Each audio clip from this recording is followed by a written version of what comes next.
When people talk about homosexuality, they often ask, is it a choice? I heard it is. Hello, what's your name? Christian. Well, Christian, let's see what the latest science has to say. Oh, that. To help us, here are two gay people, George and Martha. Before we can answer, is it a choice, we must first determine what it means to be gay. How do you know you're a homosexual? The same way you know that you're straight. Since the 19th century, many theories about homosexuality have been offered that are untestable and contradictory. Male homosexuality is the result of an absent father and an overbearing mother. See ya. Stand up straight, dear. And the female homosexual has never recovered from her anger over not having the penis. She wishes to avenge her perceived castration by taking another female as her sexual object. You're kidding me, right? Well, I've always been told that homosexuality is unnatural. Is it? In fact, homosexual relations are common in nature, including zebras, baboons, dolphins, sheep, buffalo, ducks, foxes, elephants, horses, gorillas, moose, house cats, pigs, mice, rabbits, swans, and lions, to name a few. Well, okay, but we're not animals. Human beings have free will. You don't just decide who to love. Settle down there, Martha.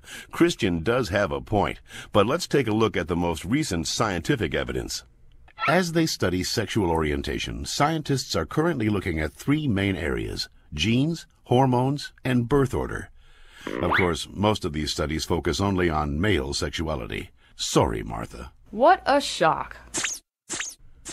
Let's first look at studies of identical twins. Hi. When one identical twin is a gay man, the other twin is gay up to 70% of the time, far higher than would occur if genes played no role. In fact, these studies show that genes play a greater role in determining sexual orientation than they do in whether or not you're right or left-handed. And we don't punish the left-handed. Well, not anymore. Let's get it! Scientists have recently noticed a striking statistical phenomenon. Studies show that having older brothers increases the odds of a boy being homosexual. Moms always baby the youngest, making them gay. No, that's not it. When a woman is pregnant with a boy, scientists are realizing that her female body often sees the male fetus as a foreign object and begins to produce antibodies against it. The more boys a woman has, the more adept her body becomes at feminizing the fetus, which may explain why with every successive boy, the odds that he will be gay go up significantly.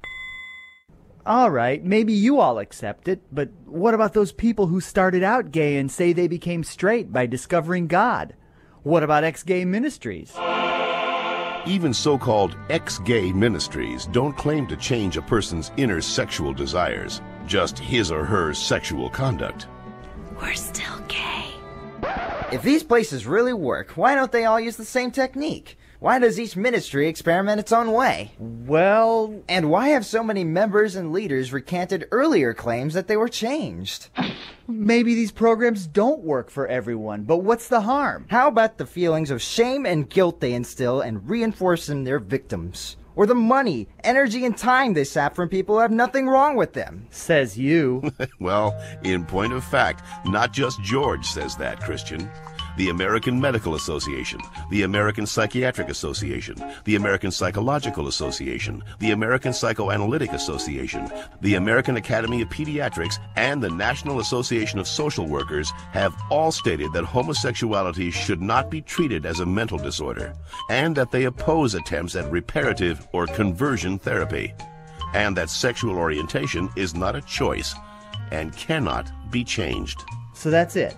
I'm supposed to believe that it's not a choice just because all those doctors and scientists say so? Or you could just ask us. I do know this one girl named Heather who goes back and forth, but she's Shut up.